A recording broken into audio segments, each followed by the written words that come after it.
Welcome back to Good Morning KU. I'm your host, MJ, with I'm co-host, Tom. Sir. What'd you do this weekend, man? MJ, I had to go to late night at the Fog. Had to. It's a Kansas tradition. There's no other tradition like it in the country. Like they said there, it's the biggest basketball event in the Western Hemisphere. Let's start it off at Late Night in the Fog. Late Night kicked off with a bang, with our players being introduced. They're a good-looking bunch, We got a bunch of 5-stars coming in. We got a bunch of super seniors coming back, guys like Mitch Lightfoot, other guys that can jump high, ball handle great, pass fast. Both teams ended up scrimmaging, girls and guys, with both scrimmages looking great. I think the guys are really going to go far this year in the NCAA tournament. After the scrimmage, they brought on Run DMC, who is legendary. Oh, one of the biggest. Legendary. One of the biggest, for sure. They showed up and showed out, with students absolutely losing their minds and going crazy once they got on. Yeah, they were telling me there were some crazy dunks going on too the whole night. I'm telling you, amazing. I was out there watching it, and it was these guys can jump, dunk, do whatever you want them to. They're pretty crazy. That's what we need to see. Crazy bunch. I need that in the tournament for real. Honestly. All right, moving on from Late Night in the Fog. MJ, you want to start us off with volleyball? All right, well, KU volleyball went on to go ahead and split a doubleheader between Iowa State. Took the first game, winning it, making it a 9-game win streak, but then eventually snapping a 9-game win streak the next day, losing to Iowa State.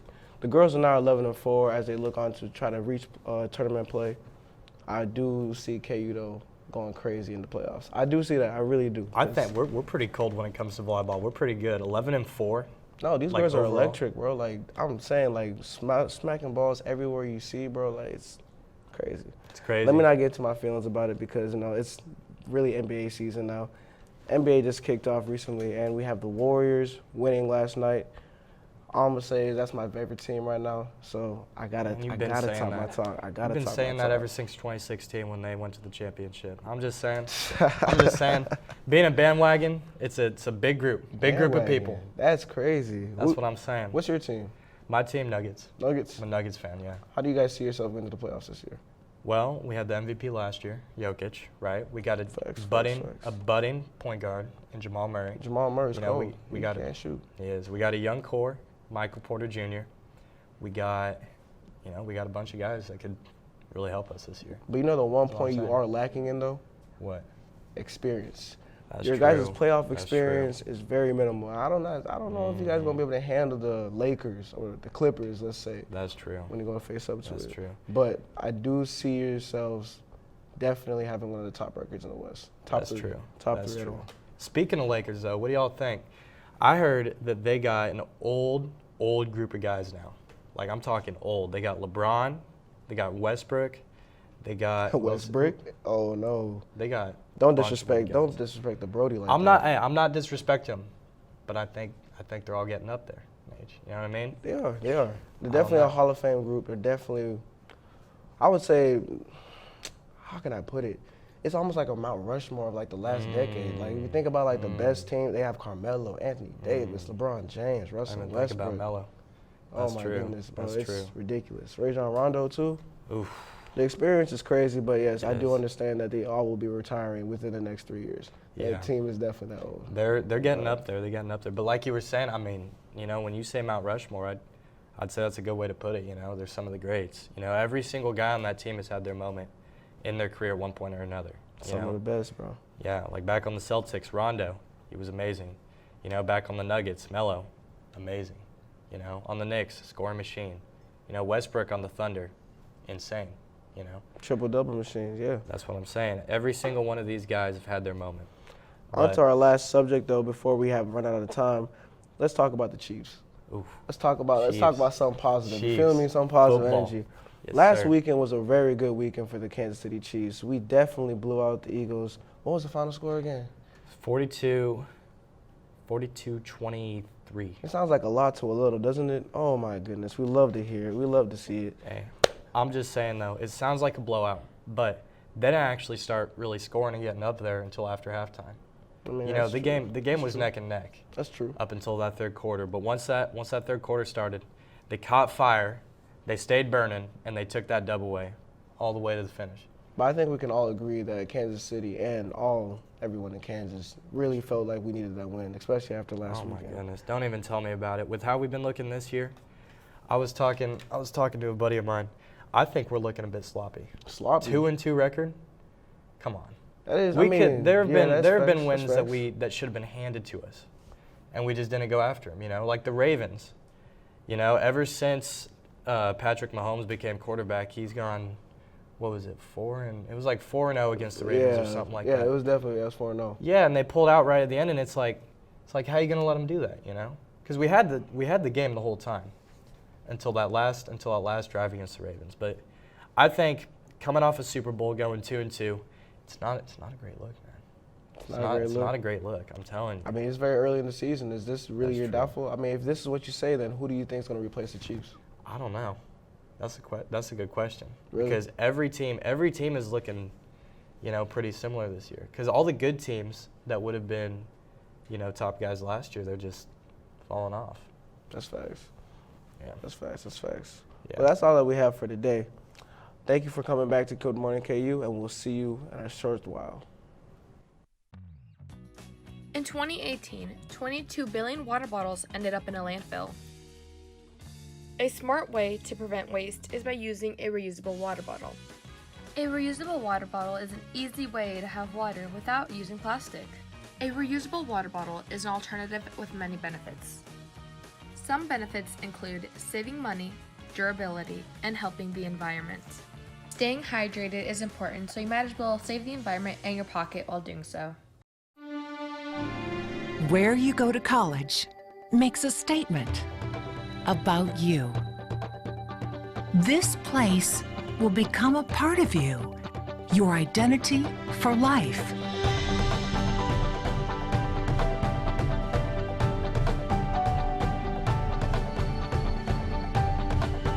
The University of Kansas, a great place to be you. Welcome back.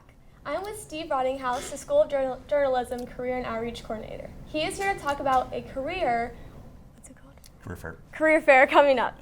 So Steve, when and where is this career fair located? We're getting close. It's just 2 weeks away, Thursday, October 21st, and super excited. It's going to be the first time we've been able to hold it outside this fine studio. I don't know if you remember, but our Stauffer Flint was renovated, and it got done late January 2020, and we know what happened a couple months later with the COVID, so we haven't been able to have an in-person career fair since spring of 2020. So last year we had 2 virtual fairs, and they seem to work, but I know some companies are super excited to meet students in person, and again, that's in 2 weeks, October 21st. Okay, so who can come to this? Is it just like freshmen, all the way through seniors, all the way just in the J School? It's open to all students, regardless of class. It's primarily for J School students, but we've had film majors, we've had English majors, we've had business majors. So it's open to all students, but it will definitely have a journalism focus. Right now I have 13 companies committed.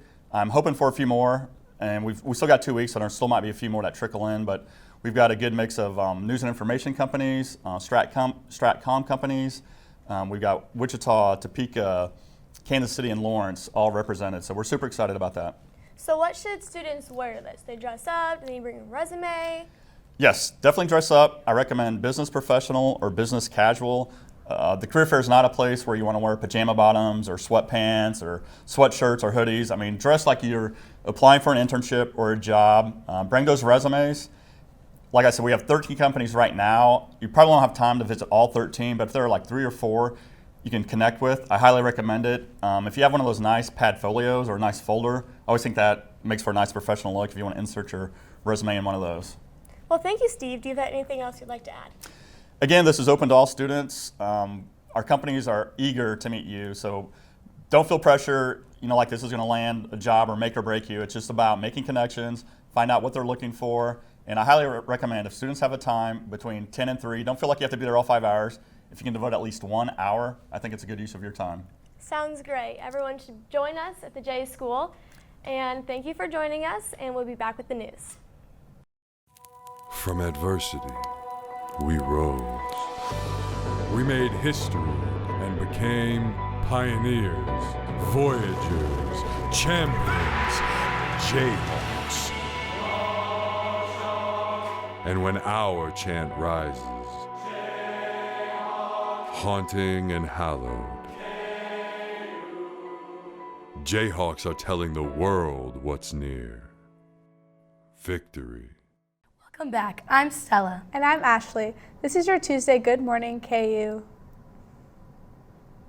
news update.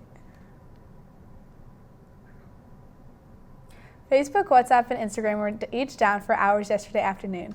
An outage occurred in the Facebook servers that had to be repaired manually. Many businesses lost sales while those at Facebook worked to recover their systems. The apps were restored after about 6 hours. Due to a shortage of state and supply chain problems, many of KU's dining options have been limited. As a result, KU Dining has increased wages and provided other benefits, including free meals to staff. According to dining services, staffing is expected to be back to normal after fall break. Not a great weekend for KU sports unless you count the return of basketball with Friday night's late night in the fog. The football team got crushed, the soccer team lost too, and the volleyball team split. Even the softball team got rained out. The football team lost 59-7 at the Iowa State. Despite more than a 6-minute advantage in time of possession, KU could only score 1 touchdown to the Cyclones' 8.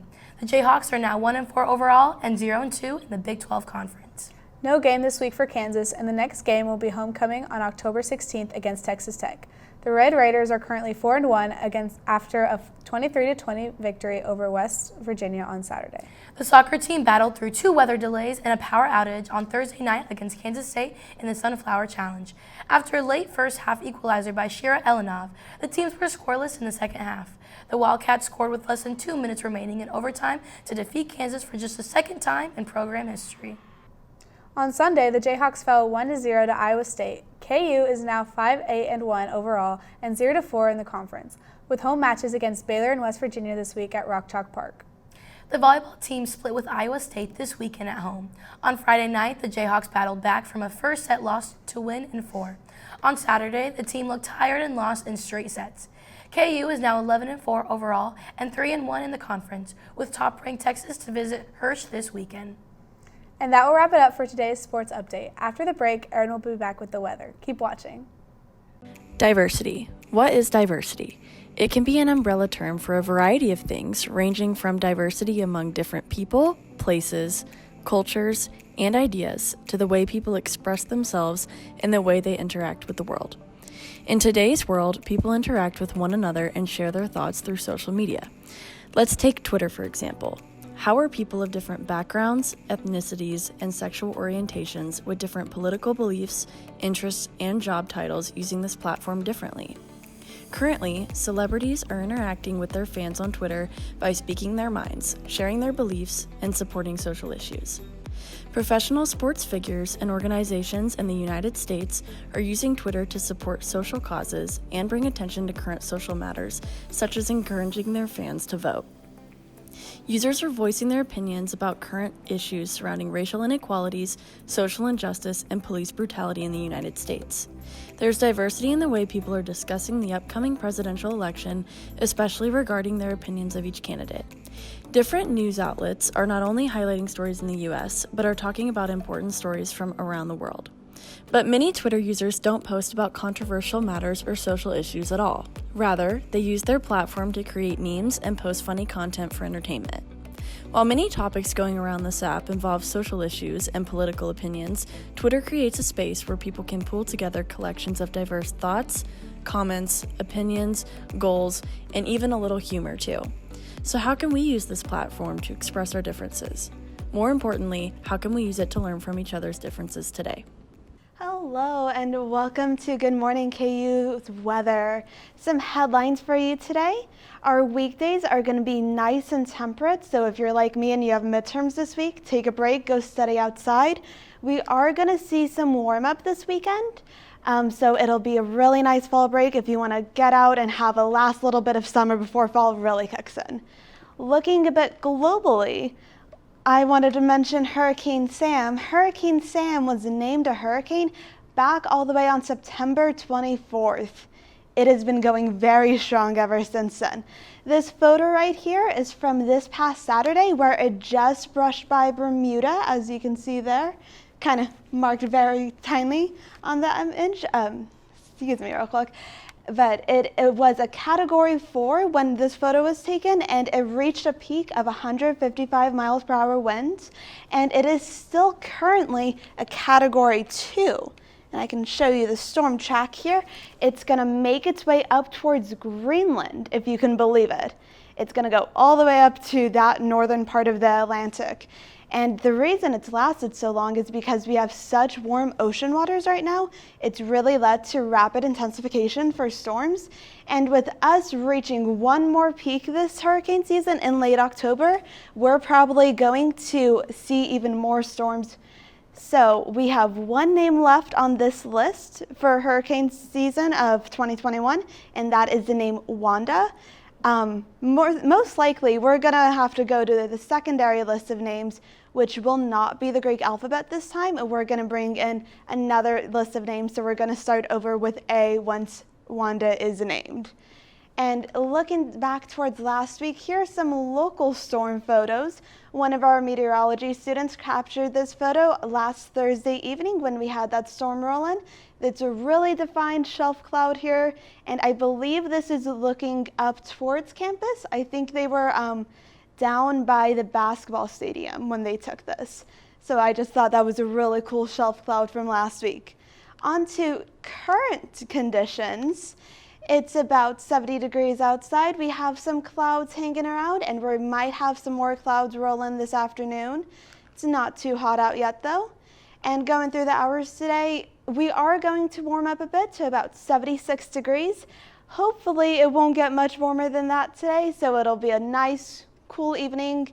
I do think that we're gonna have some more clouds come into our area. Hopefully we can still have some sun the rest of the afternoon though.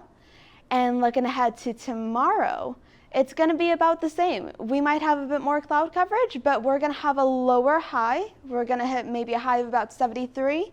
And so if you want to get out and study, because I know I will for midterms, I strongly recommend doing that, especially because looking forward to the rest of the week, we're going to have a big warm up on Friday and Saturday. And so that's going to make those days definitely a lot more summer-like, if you will. We might have some clouds kind of hanging around, but it's going to be sunny for Friday and Saturday. So if you have plans, I strongly recommend doing those on before we hit fall break. But fall break itself with the Monday and Tuesday is going to be pretty nice, actually, and I think we're going to be in the low 70s for that. That's all I have for Good Morning KU's weather. Thank you so much for joining us today, and we will see you back next week at 11 a.m.